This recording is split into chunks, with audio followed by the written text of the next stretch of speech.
कोई ये नहीं कहता कि देश में उद्योग नहीं होना चाहिए, होना चाहिए। इस देश को उद्योग ने आगे बढ़ाया है, लेकिन किसी ने ऐसा कभी नहीं कहा कि सिर्फ 2 या 3 बड़े उद्योगपति सारा कुछ खा जाएं, उनके इतने लोन माफ हो जाएं कि किसान मर रहा है, आत्महत्या कर रहा है 10,000 रुपए के लिए।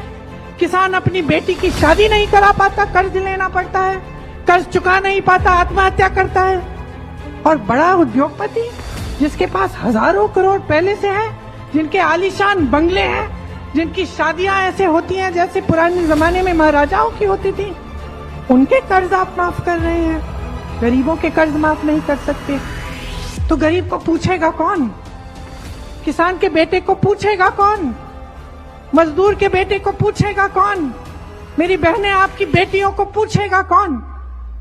अगर यही चलता चले जाएगा तो इस देश के भविष्य में सिर्फ यही होगा कि जितने बड़े बड़े उद्योगपति हैं, और वो भी सिर्फ जो प्रधानमंत्री जी के मित्र हैं, वो आगे बढ़ते चले जाएंगे और आप पीछे इस दलदल और खाई में हमेशा रहेंगे। अपनी बात रखने आई हूं, आप थोड़ा दूर बैठे हैं मेरे से, लेकिन दिल के बहुत करीब है। और करीब इसलिए है क्योंकि आप इस महान देश की जनता हो। आपने ही अपने पसीने से, अपने खून से इस देश को बनाया। आपने हमारे देश की धरती को सींचा है। और हर समय जब बड़े बड़े आंदोलन भी रहे, जब हमारा स्वतंत्रता आंदोलन रहा, तब भी आप लोग आगे आए, आप देश के लिए लड़े, आजादी के लिए लड़े, समानता के लिए लड़े। आज देखिए जो देश में परिस्थितियां हैं, मैं चाहती हूं कि 2 तरह से आप इनको समझें। सबसे पहले तो जो आपकी अपनी परिस्थिति है, जो आपका अपना जीवन है, जो आपका अपना संघर्ष है, जो रोज सुबह से शाम को जिन समस्याओं का आप सामना करते हैं, जिस तरह से आप हर रोज आपके सामने एक तरह से एक लड़ाई होती है, क्योंकि महंगाई कितनी बढ़ गई है, बेरोजगारी कितनी बढ़ गई है, चाहे परिवार में कितने भी लोग कमाने निकलें, पूरा नहीं होता। जब त्योहार होता है, कुछ खरीदना पड़ता है, बच्चों की फीस भरनी पड़ती है, या कोई बीमार पड़ जाता है, उसका इलाज करना पड़ता है, तो मुश्किलें ही मुश्किलें लगती हैं सामने। और आजकल देश में जो आम आदमी है, उसके लिए जीना ही बहुत मुश्किल हो गया है। हर स्तर पर परिस्थितियां ऐसी बन गई हैं कि जैसे आप खास तौर से अपने समाज को देखें तो आपकी एक जल जंगल जमीन की एक संस्कृति है।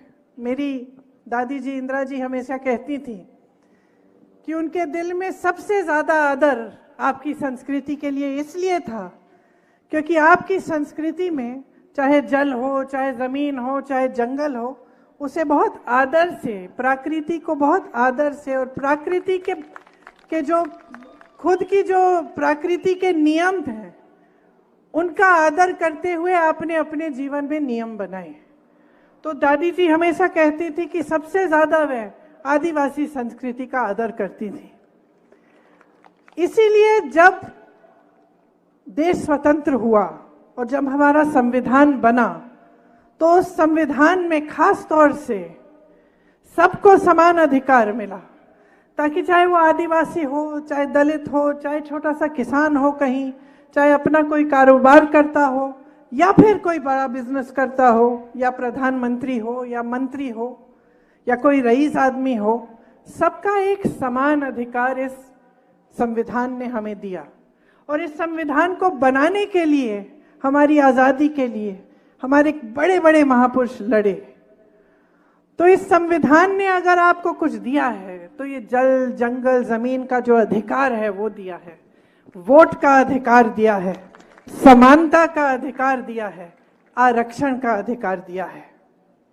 अब आप जानते ही हैं, आपने देखा होगा कि भाजपा के कई नेता, कई मंत्री, कई जो चुनाव के उम्मीदवार हैं, जगह जगह में जाकर कह रहे हैं कि वो संविधान को बदलना चाहते हैं। देखा है आपने, सुना है, टीवी पे देखा। अच्छा, वो सब कह रहे हैं कि हम संविधान बदलना चाहते हैं। मोदी जी जब मंच पे आते हैं तो कहते हैं कि ऐसी कोई बात नहीं है, लेकिन अगर आप इनका इतिहास देखो और देखो कि किस तरह से ये लोग पिछले 10 सालों से किस तरह से इन्होंने इस देश में अपना राज चलाया है, तो जो करने जा रहे हैं वो बात हमेशा वो अपने छोटे नेताओं से, मंत्रियों से कहीं कहीं बुलवा देते हैं और सबसे पहले शुरू में उस बात को नकारते हैं। तो शुरू में क्या कहते हैं कि चलो एक उम्मीदवार से कहलवा दिया, एक मंत्री से कहलवा दिया, किसी और से कहलवा दिया और हम मना करेंगे कि भाई हम ऐसा नहीं करने जाएंगे। जैसे ही सत्ता फिर वापस आती है तो वही चीज करते हैं जिसको इन्होंने नकारा था। तो ये इनका एक पुराना सिलसिला, एक पुराना तरीका है। आज हमने देखा कि कितनी खतरनाक चीज कह रहे हैं कि इनके लोग कह रहे हैं कि संविधान को बदलेंगे। इस संविधान ने ही आपको अधिकार दिया, तो इसको बदलने का क्या मतलब है? इसको बदलने का एक ही मतलब है बहनों और भाइयों, कि ये लोकतंत्र को और भी दुर्बल बनाना चाहते हैं, कि इस देश की जनता को दुर्बल बनाना चाहते हैं। 10 सालों में उन्होंने ऐसा कोई काम नहीं किया जिससे हमारा लोकतंत्र, जिससे आपके अधिकार, चाहे आदिवासियों के अधिकार हो, चाहे दलितों के अधिकार हो, चाहे किसी आम जनता के अधिकार हो, उनको मजबूत करने का काम नहीं किया है, सिर्फ उनको कमजोर करने का काम किया है। और जितने भी ऐसे संस्थान हैं जो लोकतंत्र को बचाते हैं, जो आपको बचाते हैं, आपके अधिकारों को बचाते हैं, उनको कमजोर किया है। चाहे आप मीडिया को लीजिए, एक जमाने में जब हम लोगों की सरकार होती थी तो मीडिया हर रोज हमसे सवाल उठाती थी, हर रोज कहती थी कि भाई सरकार ये गलत कर रही है, वो गलत कर रही है। और ये अच्छा होता है लोकतंत्र के लिए। किसी ने उन्हें टोका नहीं, किसी ने उन्हें जेल में नहीं डाला, किसी ने उनका मुंह बंद नहीं किया, किसी ने उन्हें खरीदने की कोशिश नहीं की। लेकिन आज जो परिस्थितियां हैं, पूरी मीडिया बिकी हुई है, पूरी मीडिया कुछ बड़े बड़े खरबपतियों की है। आपको सच्चाई दिखती नहीं है, तो आपको कौन सी सच्चाई दिख रही है? दो अलग सच्चाइयां हैं। एक तो आपको दिख रहा है कि जो टीवी पे दिखता है कि बड़े बड़े काम हो रहे हैं, देश आगे बढ़ रहा है, हमारी अर्थव्यवस्था बहुत तेजी से आगे बढ़ रही है और सब चमकीला सुंदर दिखता है। कभी G20 की बात होती है, कभी किसी और चीज की बात होती है। जब भी मोदी जी दिखते हैं अकेले मंच पर, उनसे ये आपको पता चलता है कि कितने एक इंसान की कितनी सत्ता है, कितने बड़े नेता बन गए, यही बताया जाता है। दूसरी तरफ आपका जीवन, दूसरी तरफ आपके संघर्ष, दूसरी तरफ आप दुकान जाते हैं, मेरी बहनें जाती हैं, कुछ खरीद नहीं पा रही हैं, सब परिवार में सब काम कर रहे हैं, चाहे महिला हो पुरुष हो, कहीं ना कहीं से नौकरी तो मिल नहीं रही है, जुगाड़ करके कहीं ना कहीं से कमाई कर लेते हैं, मजदूरी कर लेते हैं, फिर भी पूरा नहीं होता। बेरोजगारी चरम पे है। 45 सालों में सबसे ज्यादा बेरोजगारी आज है हमारे देश में। और टीवी में आपको क्या दिखता है? सब सुंदर, सब चमकीला। आज सबसे आसान हो गया है आदिवासियों की जमीन छीननी, जंगल छीनने, नदी से, जो नदी के साथ में लगी हुई जमीन है उसको छीनना। हिंसा हो गई है बहुत आपके समाज के साथ, बच्चियों की तस्करी होती है, आपका उत्पीड़न होता है, कोई कुछ नहीं कहता। जगह जगह जहां इनकी सरकारें हैं, अत्याचार होते हैं आप पे। आप देखते होंगे, हमने भी देखे, वीडियो पे कभी कभी निकल आते हैं। किसी ने कुछ किया नहीं इसको रोकने के लिए, कोई आपका साथ नहीं देता, आपकी सुनवाई नहीं करता। तो ये आज पूरे भारत में आदिवासी समाज के साथ हो रहा है। आदिवासी समाज लड़ रहा है अपने अधिकारों के लिए, अपने प्रति जो अत्याचार हो रहे हैं उसके खिलाफ। यहाँ जो आपके उम्मीदवार अनंत पटेल जी हैं, ये खुद संघर्ष और आंदोलन से निकले हैं, खुद आपकी लड़ाई लड़ते हैं, आपकी आवाज उठाते हैं।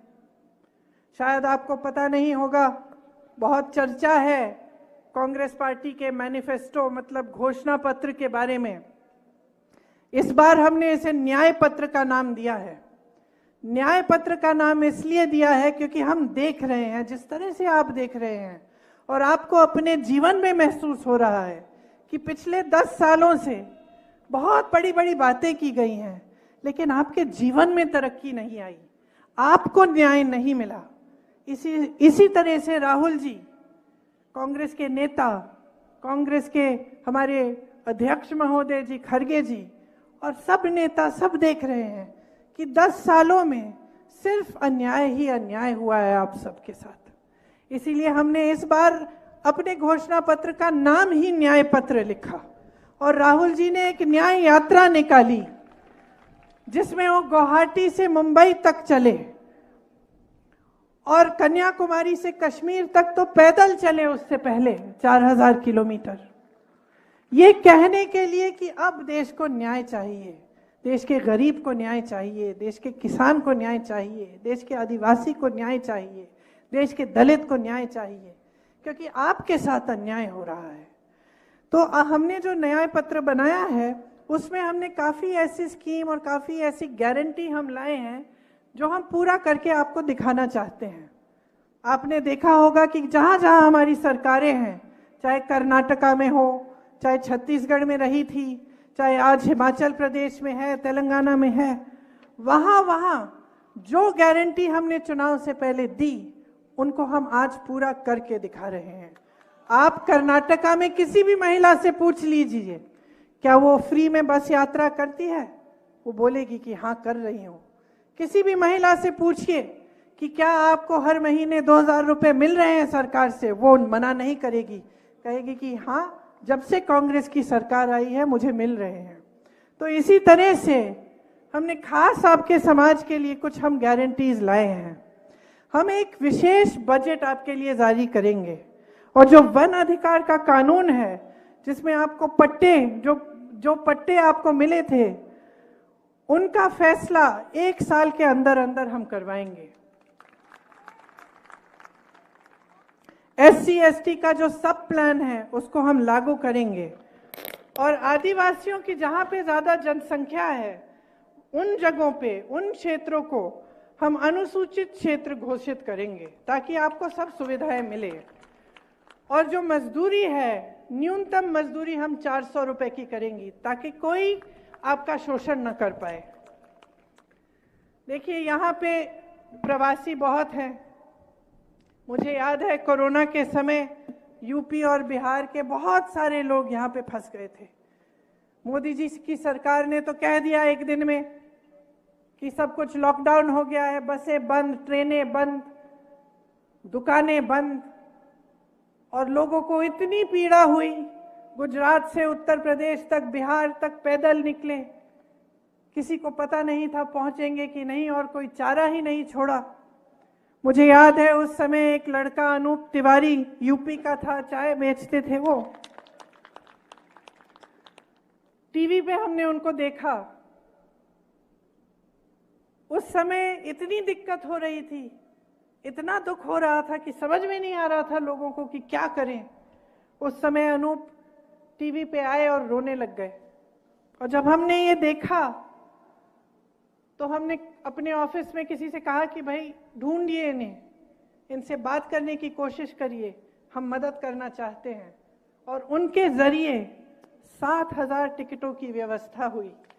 यहाँ से तमाम प्रवासी भाई बहन अपने घर सही सलामत पहुंच पाए। तो देखिए, अगर कोई नेता हो, कोई राजनीतिक दल हो, कोई सरकार हो जिसकी नीयत ठीक हो, जो आपके लिए सही काम करना चाहती है, तो कोई नहीं रोक सकता। और अगर आपको ये परिस्थिति दिख रही है अपने जीवन में कि 10 सालों से आपके लिए कुछ किया नहीं गया है, तो नीयत में जरूर कुछ खोट होगी। वापी और सरीगाम का जो आपका इंडस्ट्रियल एरिया है, मैंने सुना है कि यहाँ भयावह प्रदूषण है और पर्यावरण की जो परिस्थितियाँ हैं बहुत खराब है, बुनियादी सुविधाएं भी नहीं है। मुझे बताया गया है कि वलसाड के एक हिस्से में तो मोबाइल नेटवर्क ही नहीं आता, पीने के पानी की समस्या है, किसी को पीने का पानी नहीं मिलता। अस्टोल परियोजना में 1500 करोड़ रुपए खर्च हुए, लेकिन अभी तक पानी की सुविधा नहीं आई, एक बूंद पानी नहीं मिलता आपको। और तमाम ऐसे प्रोजेक्ट हैं जिसके ज़रिए आपको बताया गया था कि आपको आवास मिलेंगे, आपके लिए घर बनाए जाएंगे, वो भी आज तक नहीं पूरे हुए। मछुआरे भाई बहन हैं मेरे यहाँ, उनके लिए कोई सुविधा नहीं है। हमने अपने न्याय पत्र में खास अपने मछुआरे भाई बहनों के लिए लिखा है और ये गारंटी है हमारी कि हम आपके आईडी कार्ड की सुविधा बनाएंगे और आपके लिए और आपकी जो नाव है उसके लिए इंश्योरेंस की स्कीम लाएंगे। जो डीजल आपको आज इतना महंगा मिल रहा है उस पे हम आपके लिए खास सब्सिडी लगवाएंगे। देखिए, इस ऐतिहासिक बेरोजगारी को दूर करने के लिए हमारी गारंटी है कि जितने सरकारी पद केंद्र में खाली पड़े हैं और आज 30 लाख खाली पड़े हैं, उन सबको भरा जाएगा। 5,000 करोड़ रुपए का एक फंड बनेगा ताकि जो नौजवान है अगर वो छोटा सा अपना कारोबार शुरू करना चाहता है तो उसके लिए सुविधा होगी। जो बच्चे स्नातक पास हैं उनको 1 लाख रुपए दिए जाएंगे और एक अप्रेंटिसशिप का प्रोग्राम होगा उनके लिए, ताकि जब ये पास होते हैं, जब इनकी शिक्षा पूरी होती है, तो जब रोजगार मिलने से पहले इनको अप्रेंटिसशिप मिलेगी और इनको 1 लाख रुपए सालाना मिल जाएंगे। शहरों में हम न्यूनतम रोजगार की गारंटी देते हैं। जिस तरह से गांव में गारंटी होती थी मनरेगा की, खास तौर से कांग्रेस की सरकार ने शुरू की और शुरू में मोदी जी ने उसको खत्म करने की कोशिश की, फिर उनको समझ में आया कि ये सही प्रोग्राम है तो उसको छोड़ दिया और अभी भी है। उस तरह का प्रोग्राम हम शहरों में भी लाएंगे ताकि शहरों में भी एक जो 100 दिन की मजदूरी है वो गारंटी करेंगे। आज यहां आपके क्षेत्र में कॉन्ट्रैक्ट पर नौकरी ज्यादा है, सच बात है। रोजगार दिलवाने का काम किसी ने किया नहीं है। कांग्रेस पार्टी का हमेशा प्रयास रहा है कि रोजगार बनाए जाएं। तो कांग्रेस के राज में आपको याद होगा सरकारी रोजगार मिलते थे खूब सारे। जो ये सारी जो प्राइवेट इंडस्ट्री है कांग्रेस के ही जमाने में ही बनी और तभी सफल हुई। तो कांग्रेस का पूरा प्रोग्राम है कि आपके लिए रोजगार बनाएंगे। जो ये कमर तोड़ महंगाई है कि आज पेट्रोल 100 रुपए पार है, डीजल 90 पार है, सोना 73,000 पार, चांदी 90,000 पार, गैस सिलेंडर का तो पूछिए ही मत, 1200-1300 तक आप दे रहे थे। चुनाव आने लगा, मोदी जी ने अचानक कह दिया कि इसको 400 हो गया है ये।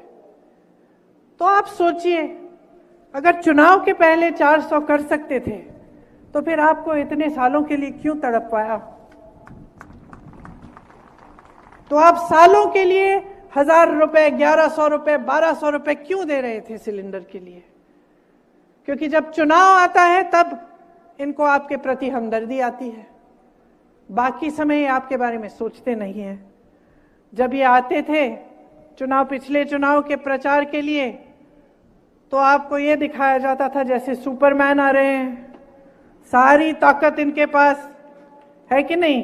पिक्चर देखी आपने, शक्तिमान वाला देखा? उसी तरह से आते हैं, सारी सत्ता इनके पास, अकेले अकेले ऐसे मंच पर सुपरमैन बन के। मिले क्या आपको? महंगाई मैन मिल गए, हर चीज को महंगा कर दिया। अब जब आप उनको देखेंगे मंच पे तो याद रखिए महंगाई मैन को देख रहे हैं आप, सुपरमैन नहीं है ये। और अगर इतनी ही ताकत होती इनमें, जितनी ये लोग सारे कहते हैं, भाजपा के जो नेता हैं कि मोदी जी में इतनी ताकत है, सारे दुनिया के जो प्रधानमंत्री हैं, जो दुनिया के जो राष्ट्रपति हैं, इनकी तरफ देखते हैं, ये तो चाहे तो चुटकी भर में जंग बंद करा सकते हैं जो दुनिया में जंग चल रहे हैं, कहते हैं ना ऐसा। हाँ, तो चुटकी भर में बेरोजगारी कम क्यों नहीं की? चुटकी भर में आपकी महंगाई कम क्यों नहीं की? चुटकी भर में आपके पास पानी क्यों नहीं लाए? कभी सोचा है आपने कि आपको बताया क्या जा रहा है और हो क्या रहा है? आप जीवन क्या जी रहे हैं? देश का जो आम आदमी है वो जी क्या रहा है, उसके संघर्ष क्या है, इनको तो मालूम ही नहीं है। ये तो घिर गए हैं सत्ता से। इनके आसपास जो भी लोग हैं इनसे डरते हैं, इनको कुछ कहने से डरते हैं। देखिए, हमने बहुत प्रधानमंत्री देखे हैं, परिवार में भी प्रधानमंत्री रहे हैं 2, सत्ता को देखा है, समझते हैं कि सत्ता में क्या होता है, क्या होता है। सारे चमचे आसपास आ जाते हैं, आ जाते हैं कि नहीं? सब वही कहते हैं जो आप सुनना चाहते हैं। और अगर नेता समझदार ना हो, अगर नेता में ज्यादा अहंकार हो, और अगर नेता आपको अपने आप को सर्वोपरि समझता है, तो वो नेता आस्ते आस्ते खुद भटक जाता है। तो आज के दिन जब हमारे देश के प्रधानमंत्री इतने अहंकारी हैं, आप मुझे बताइए, कोई उनको कुछ कह नहीं सकता। उनको कैसे मालूम होगा कि आपकी परिस्थितियां क्या हैं? आपके बीच तो आते नहीं हैं। आपको याद है, इंदिरा जी आती थी, राजीव जी आते थे, मैं खुद उनके पीछे पीछे जाती थी, बच्ची थी। गांव में डांट खाते थे, अपने ही संसदीय क्षेत्र में अमेठी की महिलाएं डांट देती थी कि अच्छा है भैया, हम प्यार तो करते हैं आपसे, लेकिन हमारी सड़क बना दो पहले। और वो नाराज नहीं होते थे, कभी नाराज नहीं होते थे, प्यार से बोलते थे कि बहन कर दूंगा, मैंने इसका ऑर्डर दे दिया है, कुछ समय तो दे दो मुझे, हो जाएगा।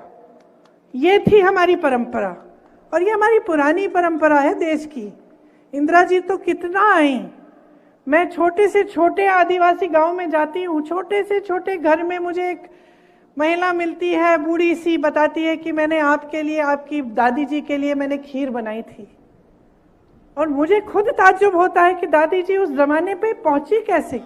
हम तो हेलीकॉप्टर लेके, फिर गाड़ी में जाके, फिर कैसे पहुंचे वहां? वो कैसे आती थी जब वो साधन ही नहीं थे उस समय इतने? लेकिन वो पहुंचती थी, क्योंकि यही हमारे देश की परंपरा रही है, अहंकार की परंपरा नहीं रही है। हमारे देश की जो परंपरा है, महात्मा गांधी जी से लेकर सारे नेताओं की, वो यही रही है कि जनता सर्वोपरि है, कि इस देश का किसान सर्वोपरि है। आज किसान को देखिए, आंदोलन करता है, दिल्ली आकर लाखों किसान बैठते हैं सर्दी में, उनकी बिजली काटी जाती है, पानी काटा जाता है, मोदी जी घर से नहीं निकलते, पूछते नहीं हैं। 600 किसान शहीद हो जाते हैं। कुछ किसानों को एक भाजपा का मंत्री कुचल देता है अपनी जीप के नीचे, मोदी जी फिर भी कुछ नहीं कहते हैं, सुनवाई ही नहीं होती। वो कानून तब बदले जाते हैं, तब वापस लिए जाते हैं जब चुनाव आने लगता है। बस चुनाव की परवाह है बहनों और भाइयों, सत्ता की परवाह है, आपकी परवाह नहीं है। आज किसान खेती के हर सामान पर जीएसटी दे रहा है। इतनी महंगाई हो गई है उसके लिए कि खेती से कमाई ही नहीं हो रही है। ऊपर से बड़े बड़े खरबपति मित्र जो हैं मोदी जी के, उनको सारी खेती की सारी वो दे रखी है, और बड़े बड़े उद्योग सारे दे रखे हैं देश के, और देश के बंदरगाह दे रखे हैं, देश के एयरपोर्ट दे रखे हैं, सब कुछ, सारी देश की संपत्ति उनको दे रखी है। देश का किसान कर्ज लेता है, 10,000 रुपए, 50,000 रुपए, 1 लाख रुपए के लिए आत्महत्या करता है। मैं गई हूं ऐसे किसानों के घरों में। यूपी में ललितपुर में किसान के घर गई थी, बेटी रो रही थी, आंसू रुक ही नहीं रहे थे। पिता ने 1 लाख रुपए के लिए आत्महत्या कर ली। खड़े हुए थे लाइन में खाद लेने के लिए कि खाद मिल जाएगी, कुछ कमाई हो जाएगी। 3 दिन खड़े रहे वितरण केंद्र के बाहर। सरकारी वितरण केंद्र भी नहीं था, प्राइवेट था, क्योंकि सरकारी वाला बंद हो चुका था। खड़े रहे, घर नहीं आई। बेटी कहती रही पानी पी लो, कुछ खा लो। नहीं, अगर मैं लाइन छोड़ूंगा मुझे खाद नहीं मिलेगी। घर आते हैं, कुछ नहीं मिला, घर आते हैं आत्महत्या कर लेते हैं। दूसरे एक किसान लाइन में ही मर जाते हैं। 10,000 रुपए के लिए, 50,000 रुपए के लिए, 1 लाख रुपए के लिए। और मोदी जी के खरबपति मित्र, उनके लिए मोदी जी ने 16 लाख करोड़ रुपए माफ कर दिए। 16 लाख करोड़ रुपए का कर्ज उनका माफ, और किसानों के लिए 1 रुपया कर्ज माफ नहीं किया। कैसी सरकार चल रही है देश में? अपने आप से पूछो। कोई ये नहीं कहता कि उद्योगपतियों को आगे मत बढ़ाओ, बढ़ना चाहिए, रोजगार मिलेगा, चलो आगे बढ़े। लेकिन कभी पहले इस पूरे देश के इतिहास में ऐसा हुआ है कि 5-6 उद्योगपतियों को सारी देश की संपत्ति पकड़ा दी है? देश के बैंक, देश का पैसा, 16 लाख करोड़ रुपए उनको माफ।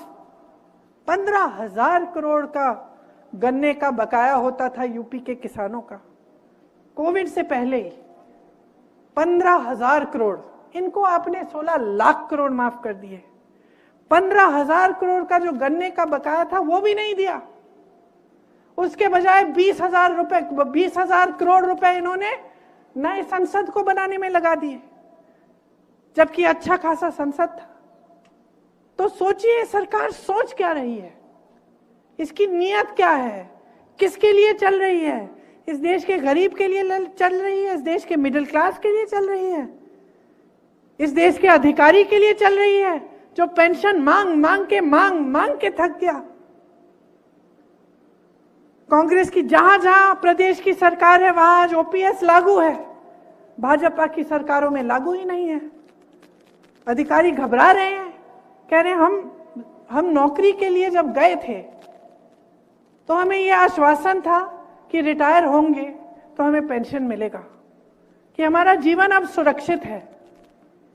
आज परिस्थितियां क्या है पता नहीं कि पेंशन के पैसे कहां जा रहे हैं, किसमें डाले जा रहे हैं, घबराहट होती है। तो हर स्तर पे आप देखिए, चाहे किसान के साथ, चाहे आदिवासी के साथ, चाहे दलित के साथ, चाहे महिलाओं के साथ, हर स्तर पे झूठ का बोलबाला है। बस हम ये करेंगे, हम वो करेंगे, हम महिलाओं का एक को स्वतंत्र बनाएंगे, ये करेंगे, पैरों पे खड़ा करेंगे। कुछ नहीं हो रहा है। महिलाओं पर अत्याचार होता है, मोदी जी मुंह फेर लेते हैं। बार बार हमने यही देखा, हाथरस में हुआ, पलक भी नहीं झपकाए। उन्नाव में हुआ, जिसने अत्याचार किया उसको बचाया।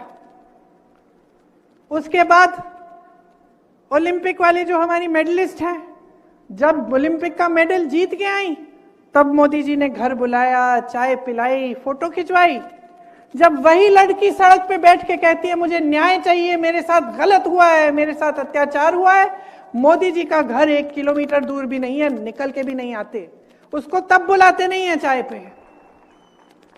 फिर पूरे देश के सामने बड़े बड़े मंचों पर सारी भाजपा की महिला नेत्रियां मोदी जी पे माला लगाकर कह रही हैं कि मोदी जी ने आरक्षण दे दिया है महिलाओं के लिए। सच्चाई क्या है? जो महिलाओं के लिए आरक्षण दिया है संसद में, वो 5-6 सालों तक मिलेगा ही नहीं, वो नाम के वास्ते दिया है। स्कीम्स जो दी हैं आपके विकास के लिए नाम के वास्ते हैं। अगर नाम के वास्ते नहीं होती तो आपको दिखती ना जमीन पे।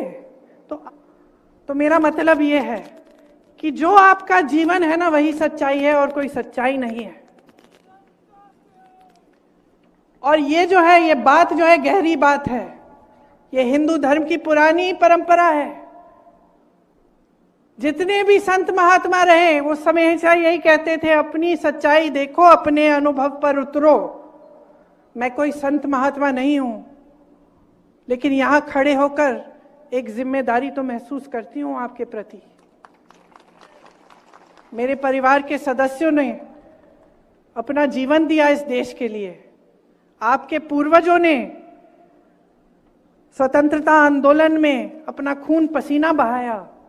एक जिम्मेदारी है हमारी आपके प्रति और आपकी अपने देश के प्रति कि हम सच्चाई को पहचानें। तो जैसे मैंने कहा, सच्चाई वही है जो आप जी रहे हैं। अगर आपके जीवन में 10 सालों से तरक्की नहीं आई तो मोदी जी यहां खड़े होके कुछ भी कह लें, मैं आपको गारंटी करके कह सकती हूं, अगर आप फिर से इनको लाएंगे 5 साल और कुछ नहीं होगा आपके जीवन में। कोई तरक्की नहीं आएगी। वहीं के वहीं रहेंगे आप, वही 5 किलो राशन, कोई रोजगार नहीं, महंगाई कम नहीं होगी, चुनाव खत्म होगा, वही 400 का सिलेंडर 1200 पे वापस आ जाएगा।